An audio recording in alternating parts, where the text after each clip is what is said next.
Oke, sekarang ini merupakan Bismillahirrahmanirrahim. Ini merupakan bagian dari farmako ya yang video awal. Jadi ini video yang kedua, materi kedua yaitu obat-obatan ini digunakan untuk anemia.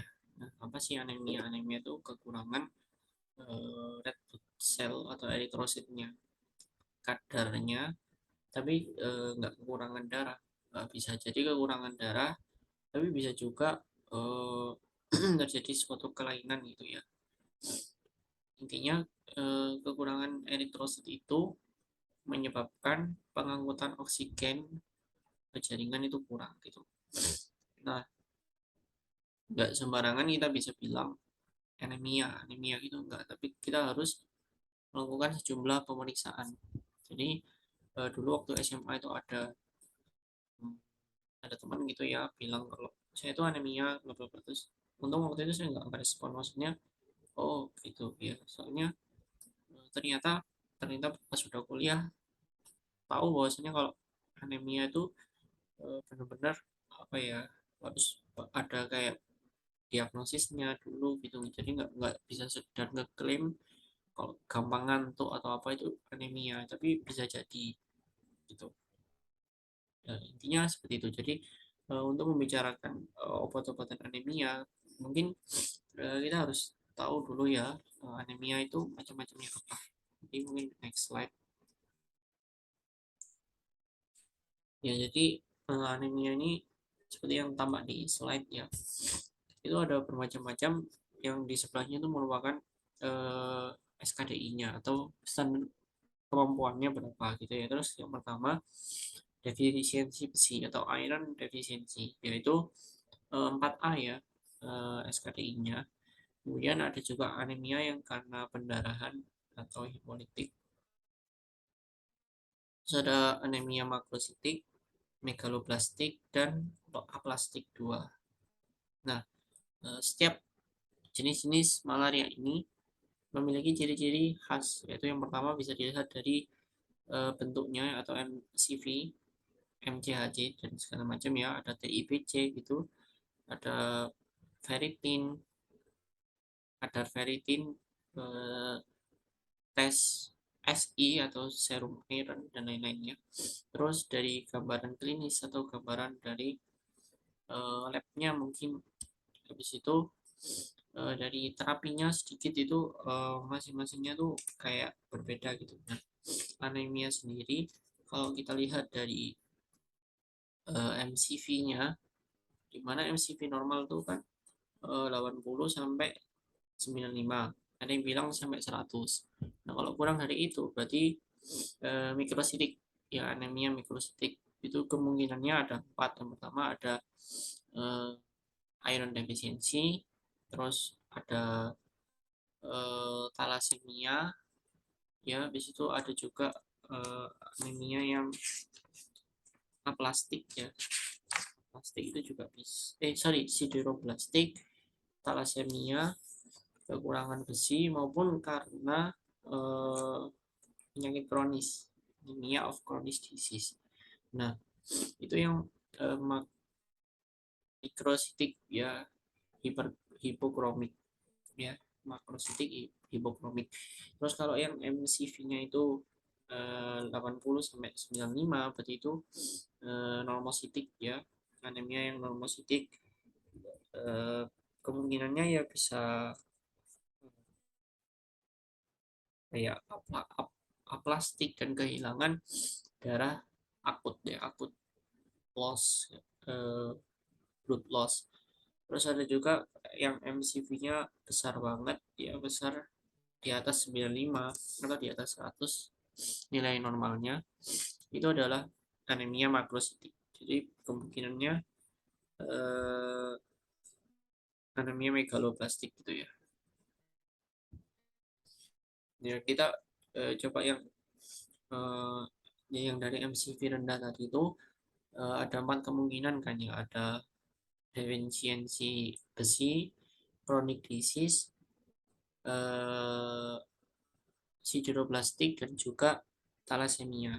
Nah, apa sih yang jadi indikatornya atau pembedaannya ya kita bisa lihat serum iron atau tes serum tes kadar iron pada serum, terus TIBC atau transportnya ya kayak pembawanya, terus ada ferritinnya, ferritin dan saturasi.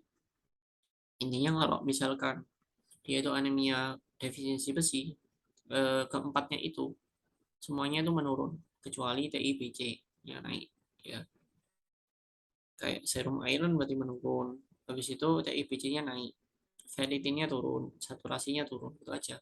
Terus kalau yang kita hafalin dua, yang kedua adalah eh, sideroplastik gitu ya, semuanya tuh naik kecuali yang normal adalah TIBC. Jadi kalau sideroplastik eh, serum ironnya naik, TIBC-nya normal, terus ferritinnya naik, saturasinya naik gitu ya. Ada juga tempat penyimpanan bone marrow-nya naik. Sedangkan kalau karena kronis disease itu semuanya turun, TIBC-nya juga turun. Jadi itu adalah kita bermain dengan indikator-indikator itu untuk menentukan apakah ini anemia defisiensi besi, apakah sideroplastik, apakah nggak ada di sini sideroplastik, apakah dia itu chronic disease atau malah thalassemia gitu. Ya kalau yang MCV normal itu kan normositik ya, normositik nomokromik gitu ya. Terus kalau yang MCV-nya tinggi, kalau MCHC-nya itu untuk menentukan tadi apa hiperkromik, hipokromik atau normokromik itu dengan MCHC. Kalau MCP-nya untuk menentukan normositik, mikrositik atau makrositik. Oke, jadi yang pertama kita bicarain langsung aja defisiensi besi. Jadi anemia defisiensi besi itu khas ya, jadi dia itu kekurangan ya defisiensi. Kenapa sih kok bisa terjadi kekurangan ya? Mungkin eh, ada pendarahan gitu, habis itu peningkatan kebutuhan, contohnya orang-orang yang bayi dan orang-orang yang melahirkan gitu ya, defisiensi besi. Terus ciri khasnya dia itu anemis ya, penyuntikannya anemis, terus ada kayak kukunya yang berbentuk mangkuk atau biasa disebut dengan spoon nail gitu ya. Gitu habis itu kadang juga ada eh, hepar dan hepannya membesar, hepatus splenomegaly gitu ya. Terus apa sih gambaran klinis, gambaran lab ya, gambaran kalau gambaran klinis tadi udah ya yang anemis gitu, terus eh, kayak ada spoon nail gitu ya, hepatus splenomegaly gitu. Tapi kalau gambaran labnya ya ya berarti MCV-nya rendah, MCHC-nya juga biasanya sih rendah. Habis itu ada dilakukan yang namanya tes Basinin test, itu hasilnya positif gitu ya. Jadi diingat-ingat itu. Nanti kita akan overview lagi. Nah, terus terapinya ya namanya defisiensi besi ya. Jadi dia itu pemberian terapi FA ya secara oral itu yang didahulukan.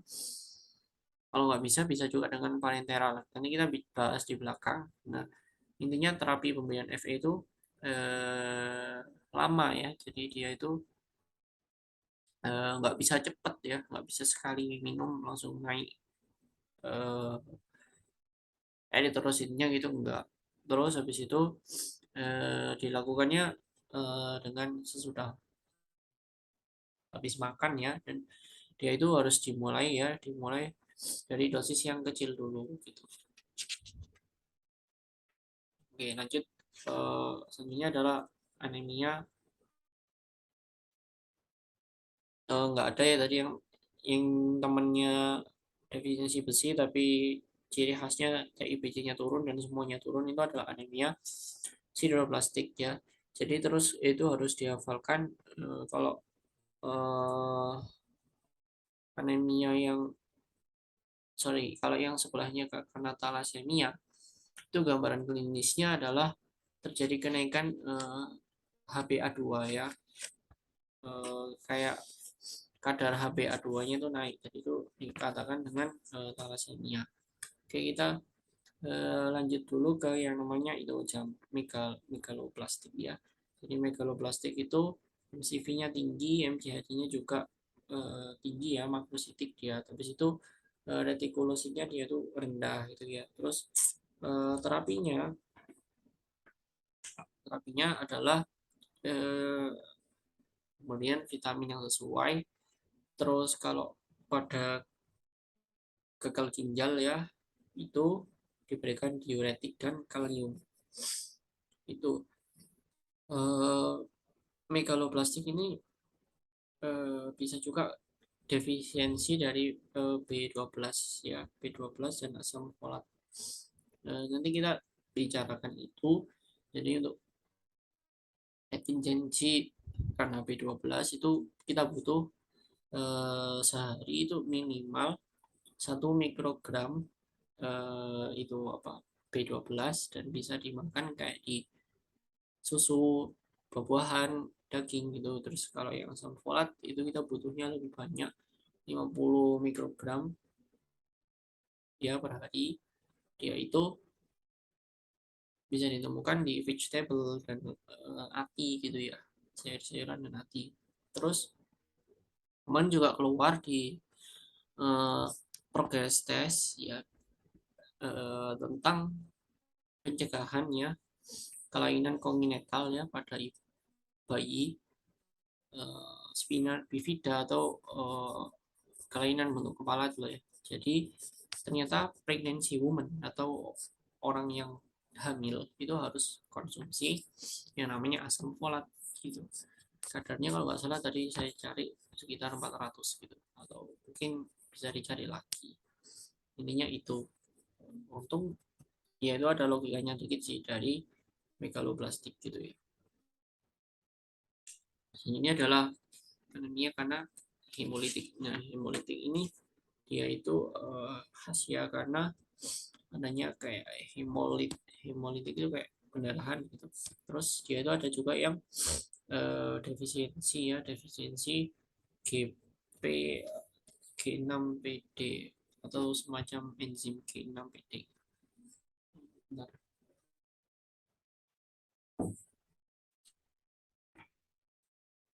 Nah, dia itu defisiensinya itu defisiensi itu gitu. Terus eh, terapinya ya pemberian plasma, transfusi plasma kalau misalkan untuk mengobati G6PD itu pada anemia hemolitik. Nah, ciri khasnya apa, yaitu ada COM test ya, COOMB test, yaitu positif nih ya.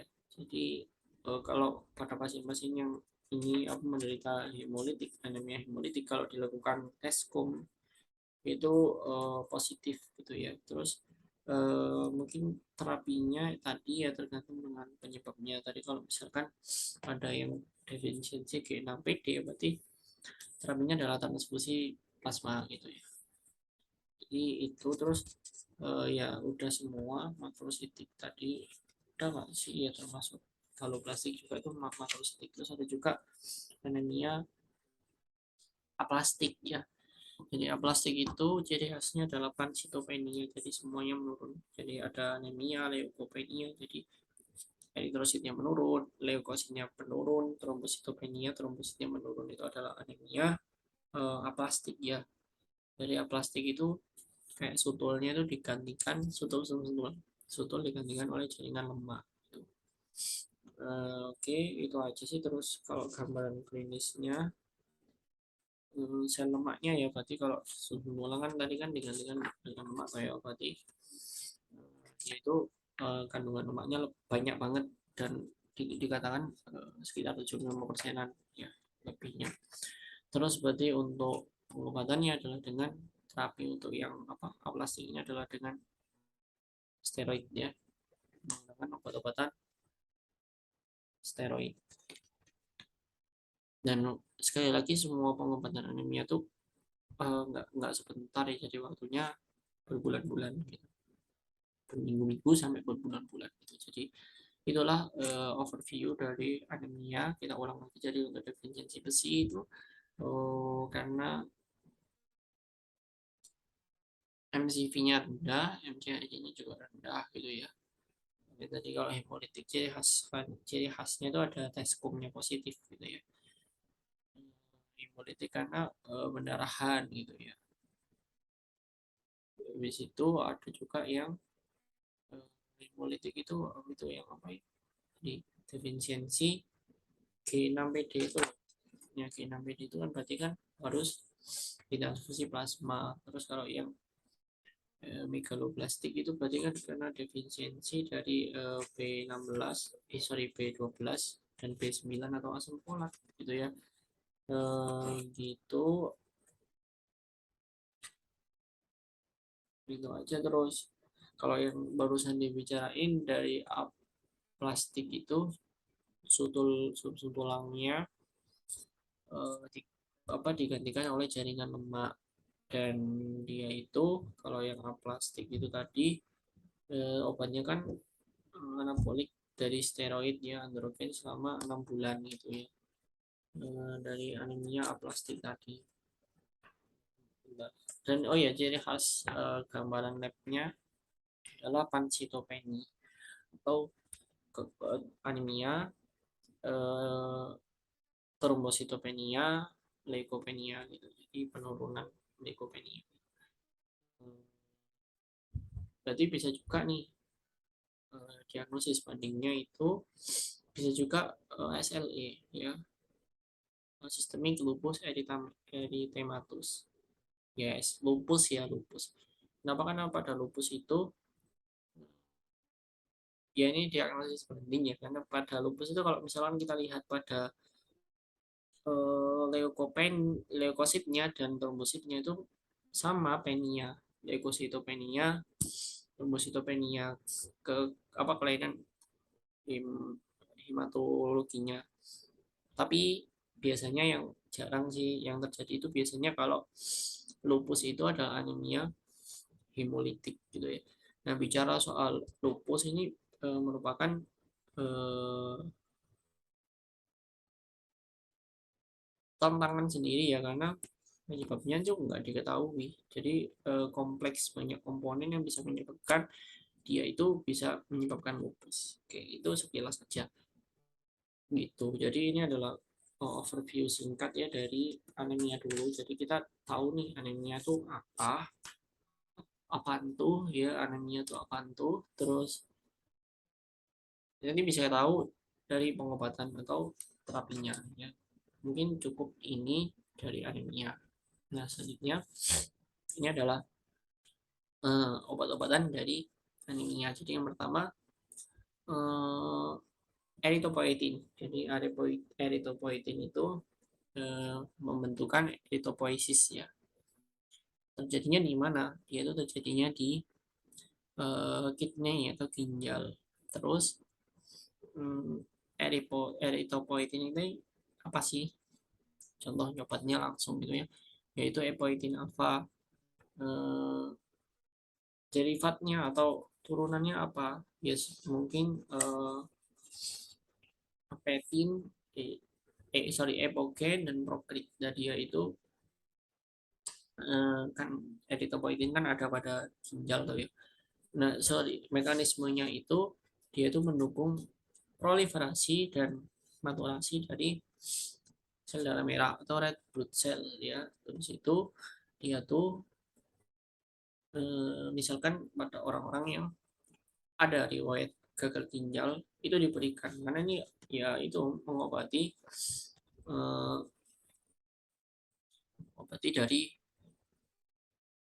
eritropoietinnya pada ginjal. Kan kalau orang gagal ginjal kan berarti kan fungsi ginjalnya gagal tuh. Nah, makanya dikasihkan dengan eritropoietin. Nah, selanjutnya adalah megaloblastik ya. Anemia megaloblastik itu tadi seperti yang dibilang, dia itu kekurangan dari B12 dan juga kekurangan dari asam folat. Nah, B12 yang harus dikonsumsi seseorang minimal adalah 1 mikrogram per hari. Nah, itu bisa dimakan, mungkin orang itu bisa mengkonsumsi daging, buah, sayur. Itu untuk memenuhi B12-nya. Terus ada juga anemia, megaloblastik yang karena asam folat, kekurangan asam folat atau B9 ya nama lainnya.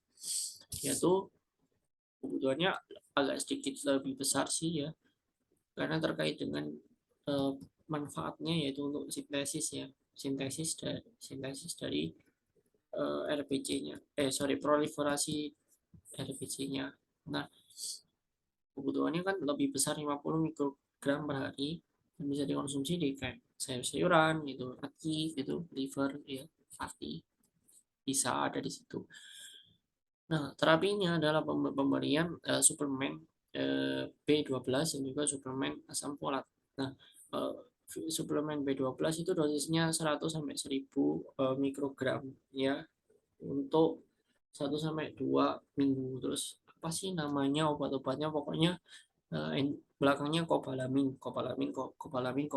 itu ya. Jadi itu adalah untuk pengobatan anemia megaloblastik atau yang karena defisiensi B12 ya, dengan obat-obatan eh, kobalamin. Terus kalau yang asam folat, folic acid itu dia tuh untuk proliferasinya dari red blood cell-nya gitu. Terus eh, pada ibu pregnancy woman atau ibu hamil, dia itu harus konsumsi tinggi banget asam folat, karena untuk mencegah tadi kelainan-kelainan kongenital pada bayinya kayak spina bifida gitu ya. Di situ selanjutnya adalah obat-obatan untuk defisiensi besi. Jadi ya nggak ada lagi kalau defisiensi besi ya pemberian besi, berarti Fe ya, eh, iron, Fe ya. Nah, kenapa sih jadi faktanya itu hanya sekitar 10% aja di mana besi itu akan diserap oleh tubuh. 90%-nya kemana? Dia itu akan diabsorpsi gitu ya. Eh, Dieliminasi di urin dan feses gitu. Jadi kalau orang-orang yang konsumsi terapi besi mungkin perlu di KIE bahwasanya nanti fesesnya itu agak gelap ya. Itu bukan darah tapi karena obatnya itu. Kenapa Bu kok bisa gitu? Iya karena eh, kenapa sih kok bisa gitu ya? Karena hanya 10% aja yang diserap gitu ya. Terus tadi udah disinggung di awal-awal bahwasanya kenapa kok bisa terjadi defisiensi besi, itu karena mungkin perdarahan, terus kebutuhannya meningkat gitu ya. Terus mungkin eritropoietinnya atau pembentukan sel darah merahnya terganggu, itu bisa jadi. Terus obatnya berarti kan ada pemberian besi secara oral. Nah, secara oral ini eh, diberikannya menjadi yang pertama dulu. Jadi enggak, kan ada yang parenteral. Jadi yang pertama adalah dengan diajukan opsi dengan oral. Nah, oral itu otomatis dia itu akan mengalami metabolisme ya, farmakodinamik. Nah, itu ada kontraindikasi. Jadi kalau misalkan kita memakan atau mengkonsumsi tadi apa, suplemen besi, itu nggak boleh bersamaan dengan obat-obatan antasid karena dia itu akan mengganggu absorpsinya gitu. Terus tadi yang udah disempat disinggung di awal, harus dimulai dari dosis kecil, yaitu tadi 2 sampai 3 miligram per hari, atau per kilogram berat badan, atau 200 miligram per hari. Ya, habis itu dimulai dari dosis kecil, konsumsinya sesudah makan ya, sesudah makan ya. Dan itu sekali lagi nggak bisa instan ya, jadi membutuhkan waktu yang untuk bisa mengembalikan defisiensi besi tadi. Kemudian jika udah nggak bisa, dia itu digunakan parenteral saja ya. Ketika yang pertama itu nggak kurang berefek gitu ya, kalau yang oralnya kurang berefek, berarti dikasih parenteral gitu. Udah sih, terus karena dia itu parenteral ya, jadi kayak kontraindikasinya kalau orang-orang yang punya alergi gitu ya. Karena bahaya juga karena parenteral ya, bukan pemberian itu parenteral. Terus ada vitamin dan mineral lain. Ini ada eh, koper atau tembaga, CU. Habis itu ada juga vitamin B6. Jadi kalau tembaga koper itu ada beberapa indikasi harus diberikan tembaga atau koper tadi. Contohnya karena operasi bypass usus, habis itu eh, bayi yang kurang nutrisi atau malnutrisi, yaitu contoh-contoh dari indikasinya. Bisa juga karena eh, pemberian nutrisi parenteral. Jadi kalau nggak ada itu berarti satunya gitu, otomatis kalau misalkan ada soal apa sih indikasi pemberian, tadi kan ada CU dan juga ada vitamin B6 ya. Sorry. Apa sih indikasi pemberian vitamin B6? Berarti lihat aja indikasi dari CU. Kalau nggak ada ya berarti selain itu. Misalkan ada pertanyaan kayak gitu. Jadi kalau eh, CU indikasinya diberikan eh, operasi bypass usus, habis itu malnutrisi ya parenteral, maupun bayi-bayi yang mengalami malnutrisi. Sedangkan kalau vitamin B6 ini dia itu eh, ternyata bisa digunakan untuk anemia yang sideroblastik. Habis itu di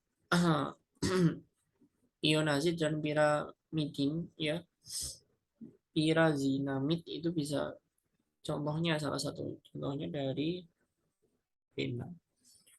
Di situ ada gangguan koagulasi. Ya, gangguan koagulasi ini ada juga gangguan karena eh, pendarahannya maupun karena trombositnya berkurang, jadi gangguan koagulasi. Untuk yang gangguan karena perdarahan, dia itu bisa digunakan kayak vitamin K dan satu yang terakhir itu eh, saya lupa ya, tak bukain aja. Amino apa ini, amino caproid. Jadi bisa digunakan vitamin K dan amino caproid. Amino caproid itu intinya dia itu digunakan kalau misalkan idiopatik, jadi pendarahan yang nggak diketahui penyebabnya idiopatik, bisa digunakan itu. Untuk gangguan karena untuk gangguan karena koagulasinya bisa digunakan eh, warfarin maupun digunakan heparin ya. Jadi ini ada semacam perbedaan fungsi dan juga kayak penawar ya, penawar atau antidotum. Jadi kalau misalkan kita konsumsi obat berlebih itu pasti ada antidotumnya ya, kayak paracetamol itu ya, ada antidotumnya N-acetylcysteine gitu ya. Cuman juga di IP itu juga keluar soal itu antidotum.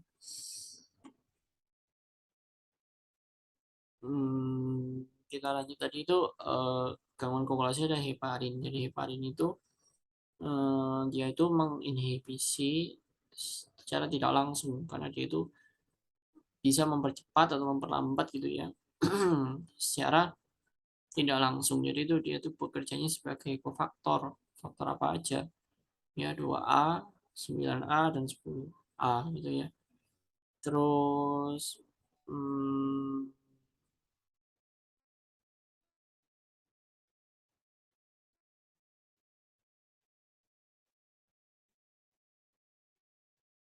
yaitu meningkatkan antitrombin untuk menghambat faktor pembekuan ya. Ya intinya sama, dia tuh nggak secara langsung. Habis itu antidotumnya protein sulfat ya, protamin sulfat, dan itu antidotum atau penawarnya, dan dia itu bisa juga high lipase atau bahasanya tinggi untuk menyeimbangkan gitu ya. Terus ada juga yang warfarin. Warfarin itu dia itu menghambat sintesisnya. Kalau yang tadi kan menghambat atau membantu kerjanya, kalau ini adalah sintesisnya. Dan dia itu antidotumnya adalah vitamin K gitu ya. Gitu. Ini gangguan koagulasi. Hmm, nanti mungkin ditambahi lagi. Jadi kalau gangguan koagulasi harus tahu koagulasi itu gangguannya itu apa aja gitu. Nanti mungkin menyusul ya di next video gitu. Jadi itu tadi overview dari gangguan koagulasi, yaitu ada heparin, ada juga warfarin. Nah, warfarin itu dia tuh antidotumnya adalah vitamin K1. Terus tadi yang ada juga karena pendarahan atau bleeding bisa digunakan dengan pemberian vitamin K maupun arak, pokoknya arak apa gitu yang terakhir sendiri, aminokaploid. Aminokaploid. Nah, itu yang kalau yang idiopatik. Ya, jadi itu adalah overview dari anemia drug. Kita overview lagi, recap ya. Pertama erythropoietin, yaitu tadi epoetin alfa, epotin, protein ya, derivatnya. Terus itu diberikan eh, pada orang-orang yang gangguan ginjal atau akronis, ya gangguan inflamasi kronis, gangguan ginjal diberikan karena orang-orang yang gangguan ginjal itu berarti kan itu kan berarti terganggu erythropoiesisnya gitu. Habis itu anemia megaloblastik bisa diberikan tadi itu ada asam folat dan juga vitamin B12. Kita lihat juga untuk dosis vitamin B12 itu 100 sampai 1000 mikrogram per hari ya, dan dia itu lama terapinya.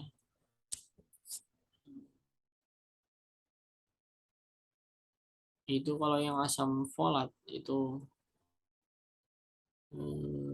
untuk memperbaiki kandungan atau replace menggantikan kandungan asam folat yang ada.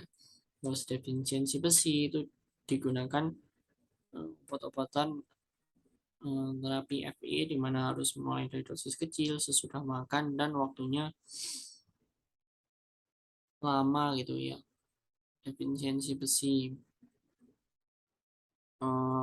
digunakan pemberian obat-obatan FI, terus ada secara oral, ada secara parenteral. Dimulai dari dosis terkecil nih, karena SKDI-nya 4A ya, jadi harus tahu dosisnya berapa, 2 sampai 3 miligram per kilogram berat badan atau 200 miligram per hari gitu ya. Terus biar karena dia itu oral ya, biar farmakodinamiknya di tubuh nggak keganggu, khususnya absorpsinya ya. Farmakokinetik ya, pokoknya absorpsinya terganggu, nggak boleh diberikan dengan obat-obatan antasida. Itu bisa juga parenteral, itu kalau orang yang memiliki alergi nggak bisa diberikan. Vitamin mineral lain ada tembaga, kuper, ada juga vitamin B6 ya. Jadi ada B12, B9, B6 ya. B6 itu kayak yang lainnya. Terus kuper tembaga itu ada beberapa indikasi seperti operasi bypass khusus. Habis itu ada malnutrisi parenteral ataupun pada bayi yang mengalami malnutrisi. Terus kalau yang B6 dia tuh anemianya anemia sideroblastik gitu. Terus gangguan koagulasi, ini ada gangguan koagulasi sendiri, ada juga yang gangguan karena pendarahan. Kalau yang pendarahan ada eh, menggunakan vitamin K dan juga lupa namanya, A, asid A, pokoknya depannya A, aminokaproid ya, aminokaproid asid. Terus kalau gangguan koagulasi ada heparin, ada warfarin. Heparin itu untuk eh, kofaktornya menghambat atau mempercepat kerjanya secara tidak langsung. Antidotumnya adalah eh, protamin sulfat ya, ya ingat protamin sulfat. Terus warfarin itu yaitu menghambat kerjanya. Terus hmm, antidotumnya adalah vitamin K1. Gangguan koagulasi tadi ada vitamin K dan aminokaproid acid. aminokaprolik asid itu untuk idiopatik atau pendarahan yang tidak diketahui. Ya, mungkin itu sekilas ya. Jadi kita udah bahas obat anemia dan macam-macam anemia. Mungkin itu. Terima kasih ya.